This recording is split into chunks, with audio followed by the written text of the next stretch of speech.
Él descansaba en silencio en la terraza de madera de una remota cafetería, enclavada en las profundas laderas boscosas del norte de España, simplemente un anciano invidente y su pastor alemán, Lobo.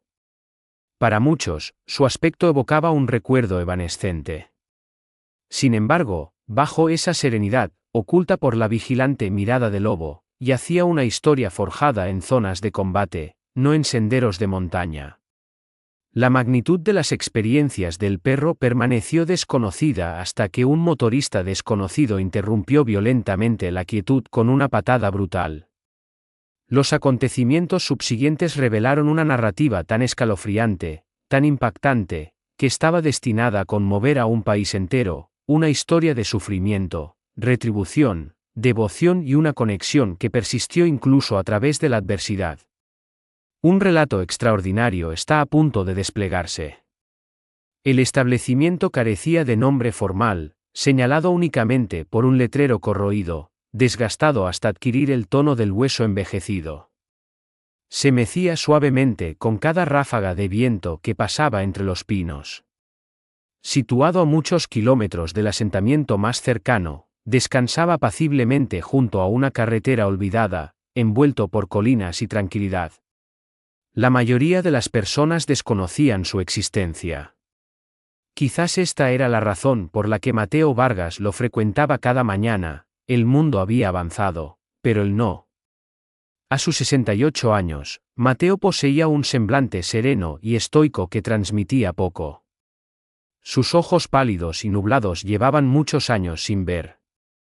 No obstante, seguía apareciendo, experimentando el mundo a su manera única, a través de hábitos establecidos, recuerdos, predominantemente, a través de Lobo. Lobo era más que un simple perro, era una presencia imponente. Un enorme pastor alemán de pelaje oscuro con un porte tan atento que hacía que la gente reconsiderara sus acciones. Cada mañana, Mateo se sentaba en el banco del porche con su café, y Lobo se apostaba como un guardián, observando los árboles, la carretera y la entrada de la cafetería. La mayoría lo percibía simplemente como un animal de servicio bien adiestrado. Sin embargo, había una cualidad distintiva en los movimientos de Lobo, en la forma en que hacía una pausa antes de reaccionar, como si interpretara cada sombra. No solo ayudaba a Mateo en su vida diaria, salvaguardaba lo que quedaba de él. Aquella mañana en particular, similar a todas las demás, era pausada y tranquila, el tipo de mañana que se comunicaba en susurros en lugar de gritos. Los clientes habituales llegaban gradualmente para tomar su café y conversar. Entre ellos entró un individuo nuevo, Javier Ponce, de 30 años, portador de un espíritu que había soportado demasiado y aún no había determinado cómo lidiar con los fragmentos. Llevaba una mochila al hombro y un aire de cansancio no evidente a primera vista, a menos que uno le mirara a los ojos. Era el tipo de hombre que parecía capaz tanto de repararte como de desmoronarse en el intento. Javier no estaba desorientado, pero tampoco estaba precisamente seguro de su camino. Había estado recorriendo la costa, persiguiendo atardeceres, eludiendo llamadas telefónicas, huyendo no de las autoridades, sino de una emoción, la clase que afloraba cuando uno intentaba dormir, la que insidiosamente sugería que era culpa suya que ella no hubiera sobrevivido. Su hermana, Lucía, partió demasiado pronto. Perdida bajo su cuidado. Pidió un café solo, eligió un asiento cerca de la terraza, y fue entonces cuando los vio, el anciano y el perro.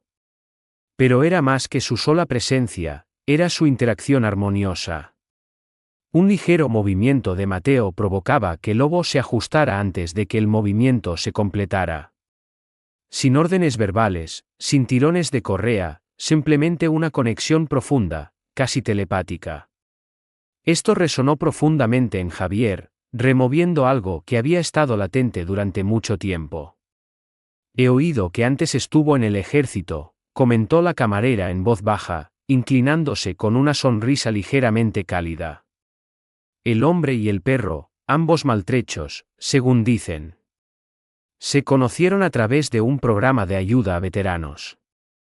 Javier no ofreció respuesta. Ninguna era necesaria. Había algo en la mirada de vuelta del lobo, la forma en que parecía escrutarlo, que le produjo un hormigueo en la piel. No era alarma, era una sensación de reconocimiento. Como si el perro pudiera detectar su tristeza, como si el dolor poseyera un olor que el lobo ya conocía. La cafetería bullía de actividad, viejas historias, el tintineo de las tazas, el aroma de las tortitas. Sin embargo, afuera, en aquel porche de madera con la pintura desconchada, algo mucho más significativo estaba ocurriendo. Dos extraños, sin intercambiar una sola palabra, ya estaban íntimamente conectados por el silencio entre ellos. Y entonces comenzó el estruendo, potente y sin miramientos. Un grupo de motocicletas rasgó la quietud como un grito de guerra. Javier se giró, arqueando una ceja. La pacífica mañana en la colina estaba a punto de ser violentamente perturbada. Las orejas del lobo se crisparon. Su cuerpo se tensó. Él percibió lo que los demás no. Algo siniestro había llegado. Comenzó como cualquier otro ruido de motor reverberando por las colinas, ruidoso, presuntuoso, desconsiderado. No obstante, había una cualidad inquietante en la forma en que se acercaban las motocicletas, como el preludio de una tempestad. Javier se inclinó hacia adelante en su asiento, olvidando su café, mientras el ambiente de la cafetería cambiaba. Las conversaciones cesaron. Las cabezas se giraron. Incluso los pájaros alzaron el vuelo de los árboles. Lobo permaneció inmóvil, mirando hacia la línea de árboles, con la cola baja y la postura rígida. Reconocía la agitación, la había olido antes. El trío de motoristas apareció rugiendo como si fueran los dueños de la montaña. Atuendos de cuero, gafas oscuras, risas huecas. Aparcaron de cualquier manera, obstruyendo la salida, como desafiando a cualquiera a protestar. Uno de ellos, Tony, poseía un rostro difícil de olvidar, parecía declarar un historial de demasiadas peleas, alcohol en exceso y un espíritu mezquino. Los otros eran meros reflejos de su arrogancia, acompañándolo en cualquier problema que él iniciara.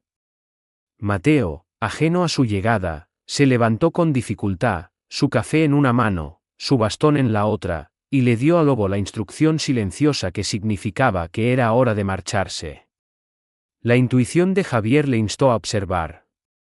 Una sensación en el pecho le sugirió que esta situación implicaba más que café y postre. Mientras Mateo descendía del porche, guiado suavemente por el paso firme de Lobo, el silencio se hizo añicos. Tony sonrió con suficiencia, codeó a sus compañeros y avanzó con el andar arrogante de quien cree que el mundo le debe reconocimiento. Su voz cortó el aire fresco de la montaña, excesivamente alta y burlona. Vejestorio. ¿Para qué sirve ese chucho? ¿Para guiarte o para perseguir ardillas?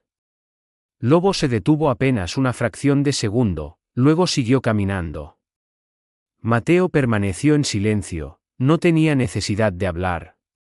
Pero Tony no había terminado, siendo del tipo que patearía un buzón simplemente para disfrutar del sonido. Sonrió más ampliamente y dirigió su bota. Un golpe rápido aterrizó con un sonido sordo en las costillas de Lobo. Lobo emitió un agudo gañido y se tambaleó hacia un lado. Mateo cayó sobre una rodilla, sus manos agitándose confundidas, el pánico evidente en su rostro. Lobo, Lobo. La respiración del perro se entrecortó. Javier se puso en pie de un salto. El dueño de la cafetería maldijo en voz baja. Incluso los otros motoristas parecieron inquietos. Lobo no ladró. No contraatacó. Simplemente se quedó quieto, colocándose protectoramente delante de Mateo, y miró a Tony con una intensidad que podría haber perforado el acero. Aquella mirada no era de rabia, era de recuerdo. Un rápido recuerdo de desiertos, disparos, gritos en la oscuridad, el olor metálico del conflicto. Algo antiguo y profundamente enterrado había sido perturbado. Javier fue el primero en llegar hasta Mateo, ayudándole a levantarse, mientras Lobo mantenía su firme postura a su lado. Lo ha pateado, afirmó Javier, con la voz densa por la ira. ¿Qué demonios te pasa? Tony rió entre dientes, aunque su risa era más débil ahora, menos confiada. Solo es un perro. No intentes hacerte el héroe conmigo. Los ojos de Lobo permanecieron fijos en él. Mateo se giró hacia la voz, aún temblando, aún ciego, pero hablando con la compostura de un hombre que había soportado cosas mucho peores que contusiones. Hijo, acabas de cometer el error más grave de tu vida. Javier miró a Lobo una vez más. La postura del perro había cambiado, hombros erguidos, peso distribuido uniformemente. Esta no era la reacción de un animal de servicio. Esto era entrenamiento, furia profesional, táctica, contenida. Javier había presenciado un lenguaje corporal idéntico en sanitarios de campaña con sus fusiles apuntando al frente. Lobo no solo estaba guiando a Mateo, lo estaba protegiendo de una manera que ningún perro civil común podría. Luego vino el gruñido, bajo, profundo, casi sobrenatural. Emanaba de la garganta de Lobo como si un espectro de su pasado lo hubiera poseído. Tony retrocedió un paso. Por primera vez, pareció inseguro. El dueño de la cafetería le susurró a Javier, ese no es un perro cualquiera. Es un soldado. Y en ese instante, todo cambió. Lo que había comenzado como una broma maliciosa había despertado algo latente letal, algo que no ladraba a menos que significara guerra. El bosque se había aquietado una vez más, pero esta vez, la quietud no era pacífica. Estaba expectante, porque los secretos no permanecen ocultos indefinidamente, especialmente cuando tienen dientes. El gruñido aún flotaba en el aire, reverberando en el pecho de Tony mucho después de que él y sus compañeros se hubieran marchado a toda velocidad. Pero la verdadera tempestad aún no había comenzado. Javier permaneció inmóvil, su mirada fija en el enorme pastor, que ahora cojeaba ligeramente mientras regresaba al lado de Mateo. Había algo más allá del mero instinto en esos ojos, algo profundamente atormentado. No solo defendió a Mateo, lo protegió con la precisión de un soldado. Javier se había encontrado antes con ese tipo de control, no en mascotas, sino en guerreros. Dentro de la cafetería, la tensión se disolvió gradualmente en silencio. El ambiente vibraba con preguntas tácitas. El dueño, un hombre fornido llamado Enrique, de piel curtida por el sol y con el aspecto de un veterano de misiones en el extranjero, finalmente rompió el silencio. «Lo percibiste, ¿verdad?», le dijo en voz baja a Javier. Eso no fue simplemente una reacción. Fue entrenamiento. Entrenamiento antiguo. Javier asintió lentamente, su curiosidad evolucionando hacia algo más profundo. ¿Quién es ese perro? Enrique se sirvió una medida de café solo y se apoyó en el mostrador, su voz baja como si fuera a relatar una historia de fantasmas. Su designación solía ser K9-117. Afganistán. Ese pastor no solo soportó la guerra, superó las capacidades humanas en ella. Rescató pelotones enteros. Detectó 6 artefactos explosivos. Rastreó insurgentes a través de tempestades y pesadillas. Era extraordinario. Un nudo se formó en la garganta de Javier. ¿Qué ocurrió? La mirada de Enrique se desvió hacia la ventana donde Lobo estaba sentado junto a Mateo, sus ojos escrutando incesantemente la carretera. Su guía, el teniente Marcos Vega, fue emboscado durante un reconocimiento en el valle. Lobo se negó a abandonar su cuerpo. Lo encontraron acurrucado junto a Marcos 3 días después, aullando, negándose a comer, negándose al rescate, simplemente permaneció allí. El ejército lo trasladó a casa con todos los honores, le ofreció el retiro, pero regresó, cambiado. El silencio se reanudó, pero no estaba vacío de significado, estaba cargado de memoria. Javier se apoyó contra la pared, sus pensamientos acelerados. Había perdido a su hermana en un accidente del que se culpaba. Lobo había perdido a un compañero de armas en combate. Y sin embargo, aquí estaba él, aún vigilante, aún protector, aún al lado de otro hombre que había perdido la vista, en muchos aspectos, sus ganas de vivir. No era mera casualidad, era supervivencia unida a un propósito. Enrique continuó, Mateo era psicólogo militar. Perdió la vista en la explosión de un artefacto improvisado mientras asesoraba a soldados en una base de operaciones avanzada. Estaba acabado con la vida cuando regresó. Dicen que se sentaba en silencio durante horas, sin hacer nada, hasta que conoció a Lobo en un evento para veteranos. Ese perro no miraba a nadie, no respondía. Pero Mateo entró, y Lobo se levantó y apoyó la cabeza en su regazo, como si lo supiera. Golpeó a Javier con fuerza, la forma en que el trauma atrae al trauma, la forma en que las almas rotas se encuentran como imanes bajo la piel. Esto ya no se trataba de órdenes o entrenamiento, era un vínculo que trascendía el lenguaje. Un hombre ciego, un perro en duelo. Y juntos, de alguna manera, habían encontrado la determinación para seguir viviendo. Javier salió, conteniendo la respiración en el aire fresco. Se acercó con cautela. Lobo se giró para mirarlo, no con hostilidad, sino con algo más peculiar, reconocimiento, como si pudiera percibir cada pérdida que Javier había ocultado. Mateo habló sin volverse, su voz serena. Enrique te lo ha contado, ¿verdad? Javier asintió. Yo no adopté a Lobo, afirmó Mateo. Él me eligió a mí. Se sentó a mi lado y no se movió. Y supe que ambos habíamos pasado por el infierno, pero no habíamos terminado nuestro viaje. Javier tragó con dificultad. Es extraordinario. Es un soldado, respondió Mateo. Pero más que eso, es el último vestigio de alguien a quien nunca conocí. Y cada vez que me mira, sé que Marcos sigue aquí, observando. Javier se agachó junto a Lobo, y el perro se apoyó en él, solo una fracción. El pecho de Javier se oprimió, no de miedo, sino con una sensación de pertenencia, de esa que uno no se da cuenta de que falta hasta que se la devuelven, moviendo la cola. Pero justo cuando el momento comenzaba a sentarse, las orejas de Lobo se erguieron de nuevo, sus ojos entornándose hacia la carretera más allá de los árboles. El pasado había resurgido, y aún no había concluido. El aire fuera de la cafetería ahora se sentía diferente, más denso, cargado, como si los propios árboles contuvieran la respiración colectivamente.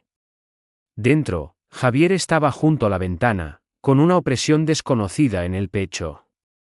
Mateo y Lobo habían retomado su posición habitual afuera, pero la atmósfera ya no era tranquila, estaba expectante.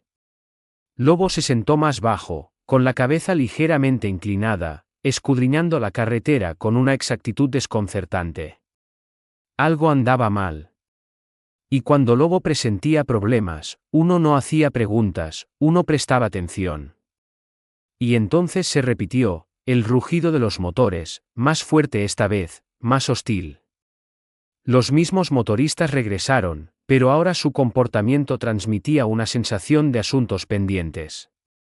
La sonrisa de suficiencia de Tony permanecía, pero sus ojos eran más fríos, más centrados. Era evidente en la forma en que aparcó, torcido y sin cuidado. Esto ya no se trataba de orgullo, se trataba de dominación. Avanzaron hacia la cafetería como hienas acercándose a una presa, y Lobo se puso en pie antes de que nadie más se moviera. Javier salió al porche mientras Tony gritaba con sorna, ¿has vuelto a por más, viejo? ¿O es que a tu chucho le ha entrado algo de valor? Mateo no se levantó. Simplemente permaneció sentado, una mano descansando suavemente sobre el cuello de Lobo. Pero Lobo dio un paso adelante, lento, medido, no por ira, sino por un sentido del deber, de protección. Ese único paso lo alteró todo. Javier se movió rápidamente. Tienen que marcharse, declaró, interponiéndose entre los motoristas y Mateo. Su voz ahora tenía una cualidad diferente, no simplemente una advertencia, sino una promesa. Ya han causado suficiente daño. Pero Tony no retrocedía. Avanzó, quedando a centímetros de Lobo. ¿Qué va a hacer? ¿Sentárseme encima? Fue entonces cuando Lobo enseñó los dientes, no con agresión descontrolada, sino como una advertencia calculada, de esas que provienen de generaciones de cría para la protección y años de entrenamiento perfeccionado en campos de batalla. El Porsche quedó en silencio. Ni siquiera los otros motoristas rieron esta vez. Había algo primitivo en la postura de Lobo, como un lobo guardando la frontera entre la paz y la retribución. Y entonces habló Mateo, su voz calmada, pero lo suficientemente fría como para helar el aire.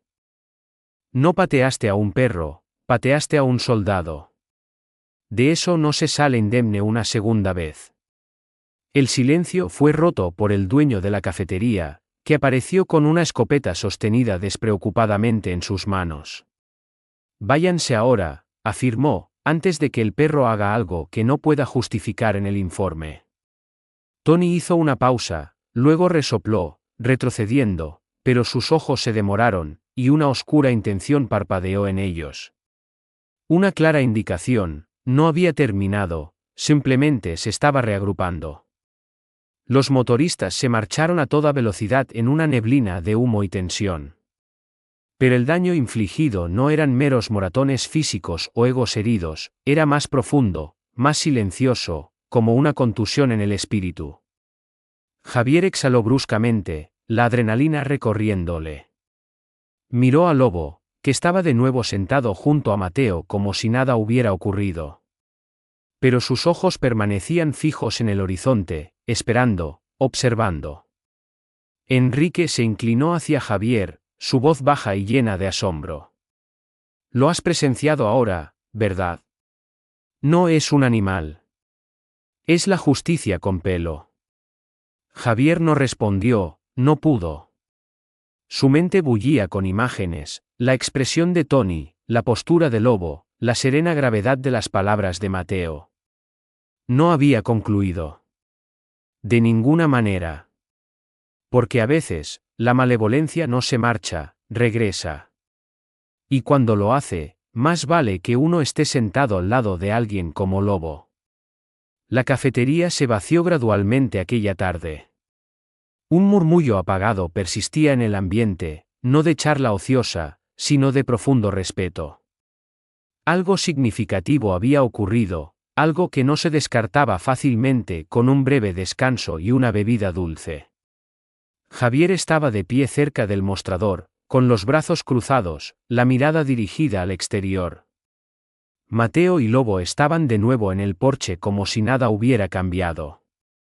Sin embargo, todo había cambiado, y no era simplemente la patada de Tony o el gruñido de Lobo. Era lo que esas acciones habían despertado en todos los presentes, algo primario, algo herido, algo honorable. Mientras los truenos retumbaban a lo lejos, las colinas se envolvieron en un tono gris cada vez más profundo, y una tormenta presionaba contra el horizonte como un recuerdo del que Javier no podía escapar. Salió, se apoyó en la barandilla junto a Mateo, durante un momento considerable, no dijo nada. Perdí a mi hermana, musitó Javier, con los ojos en los árboles. Accidente de coche, hace 2 años. Murió en el acto. Tenía que recogerla esa noche. Pero me quedé hasta tarde en el trabajo. Mateo no reaccionó visiblemente. No ofreció consuelos triviales. Simplemente asintió lentamente, pensativo, sus ojos ciegos mirando al frente. Usted entiende lo que la culpa le hace a una persona, continuó Javier, su voz flaqueando por el esfuerzo de contener sus emociones. No grita. Susurra, constantemente, todos los días, como si estuviera cavando un vacío en tu pecho desde dentro. Lo entiendo, dijo Mateo suavemente. Las palabras fueron tan quedas, tan desprovistas de emoción externa, que golpearon como un mazazo. Javier se giró para mirarlo directamente por primera vez. ¿Cómo se recuperó?, preguntó. De todo ello. Mateo rió entre dientes con un deje de amargura. No lo hice. No del todo. Simplemente dejé de intentar ser quien fui una vez y empecé a convertirme en alguien diferente. Una elección cada vez, una respiración cada vez. Lobo, bueno, él hizo esas primeras respiraciones más tolerables. Javier miró al perro, ahora tumbado tranquilamente cerca de las botas de Mateo, con los ojos alerta, la cola golpeando intermitentemente. ¿Cuán grave era su estado?, inquirió. Peor que el mío, respondió Mateo. No comía, no dormía. Daba vueltas por el perímetro de mi porche cada noche durante horas, como si aún vigilara una instalación militar. Una noche, me senté afuera con él. Solo me senté. No hablé. No me moví. Y finalmente, apoyó la cabeza en mi regazo y se durmió. Ese fue el instante en que supe que no nos estábamos curando por separado. Nos estábamos curando juntos. Javier se agachó junto al lobo y pasó suavemente los dedos por el denso pelaje de su cuello.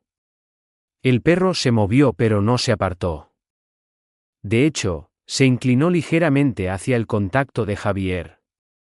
Fue un gesto sutil pero poderoso, una ofrenda, un reconocimiento, una conexión.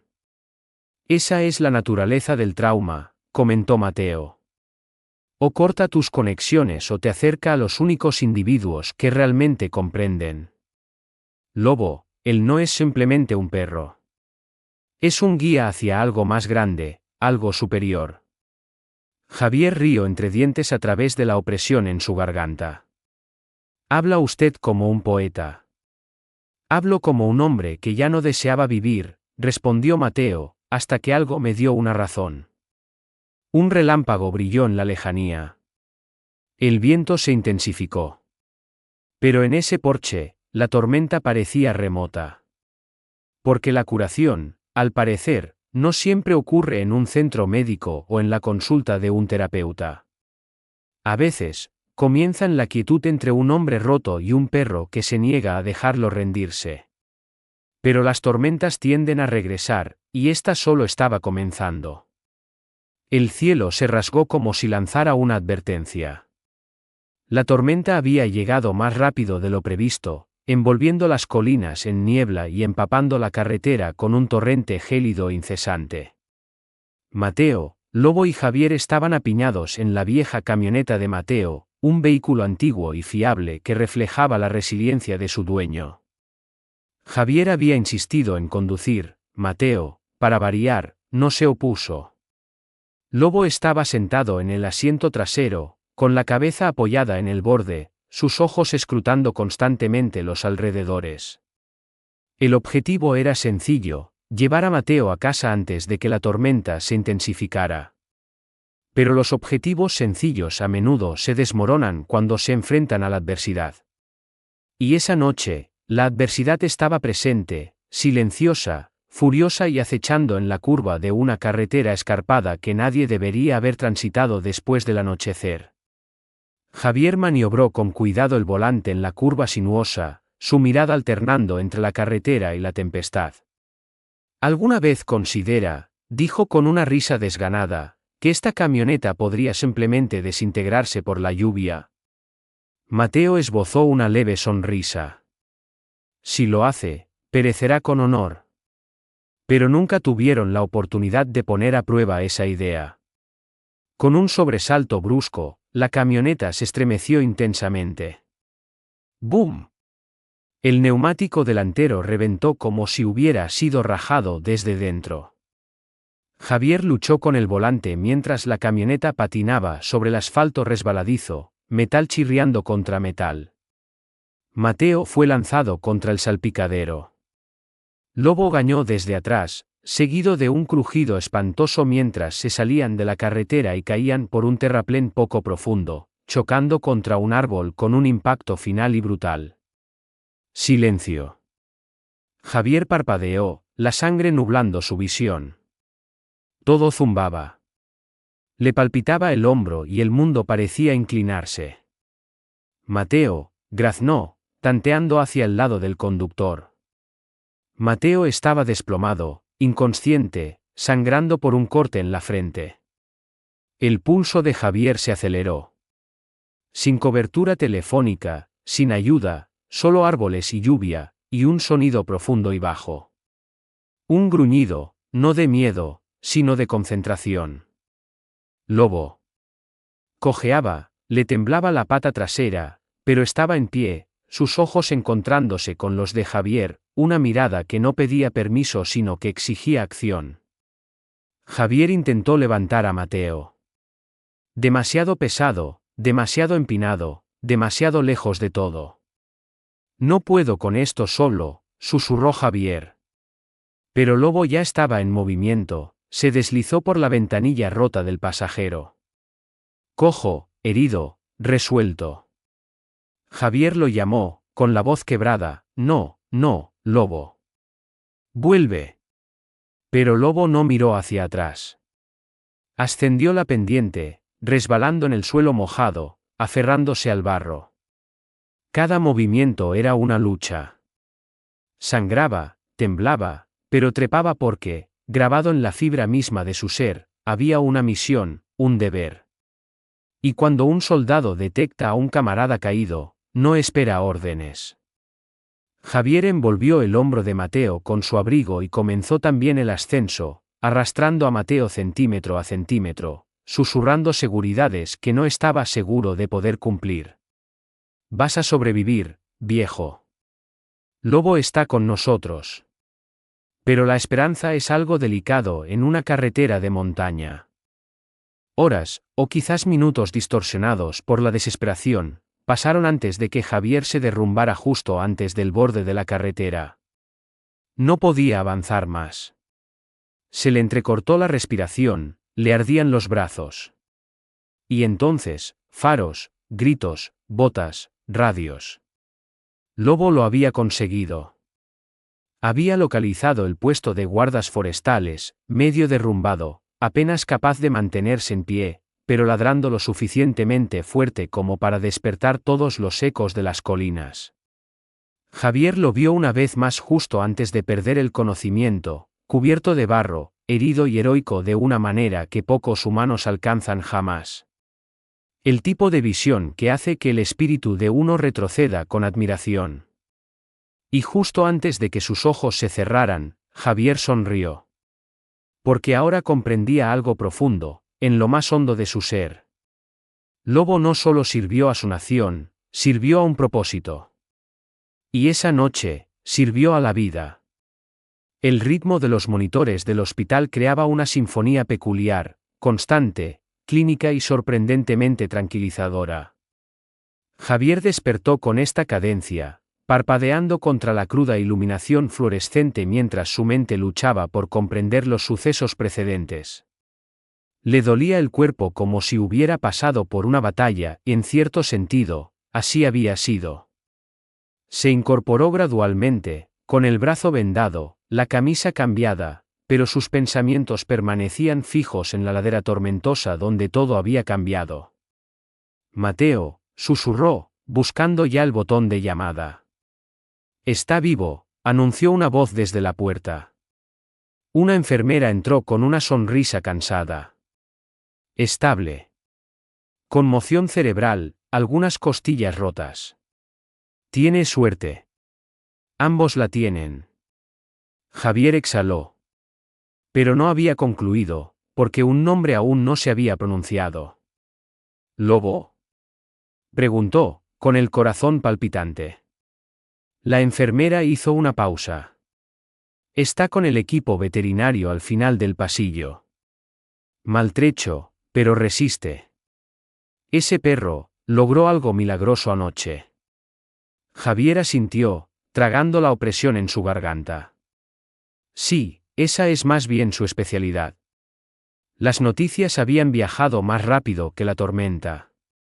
Por la mañana, la grabación del teléfono del dueño de la cafetería sobre el altercado inicial había llegado a los medios de comunicación locales. En cuestión de horas, las cadenas nacionales se habían hecho eco de la historia. El titular brillaba en las pantallas de todo el mundo: perro de servicio de veterano ciego lo rescata de nuevo, esta vez de un acantilado. Pero eso fue solo el principio, porque a medida que la historia ganaba impulso, también lo hacían las preguntas. ¿Quién era este perro? ¿Cuál era su historia? ¿Por qué reaccionó como un soldado bajo presión? Y entonces, llegó el ejército. 2 oficiales con uniformes impecables aparecieron esa tarde, entrando en el tranquilo hospital como si pertenecieran a un reino completamente diferente. Llevaban una carpeta voluminosa, sellada con «clasificado». El oficial más joven se dirigió directamente a Javier. «Estamos aquí para reconocer a un héroe».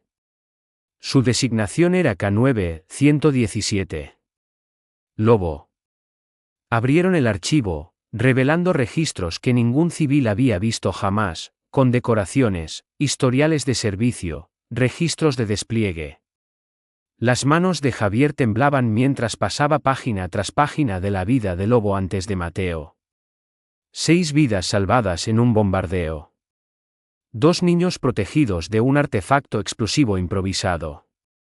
Herido 2 veces, y aún así regresó al servicio activo.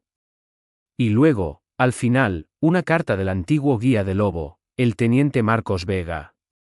La última entrada antes de la emboscada: si algo me sucede y Lobo sobrevive, solicito su retiro. Ha contribuido más que cualquier soldado que haya conocido. Merece paz. Merece afecto.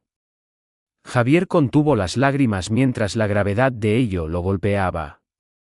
Lobo no había sido solo un perro, había sido un compañero de armas, un superviviente de experiencias que nadie podría imaginar a menos que también las hubiera soportado.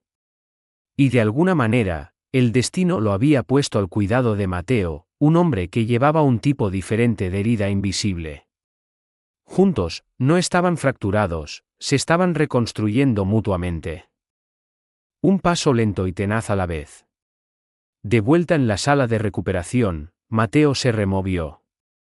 Javier se paró a su lado, colocando suavemente su mano sobre la del anciano. «Está bien, viejo». Mateo no abrió los ojos, solo sonrió levemente. «Está bien, Lobo». Javier asintió, con la voz quebrada. «Nos salvó».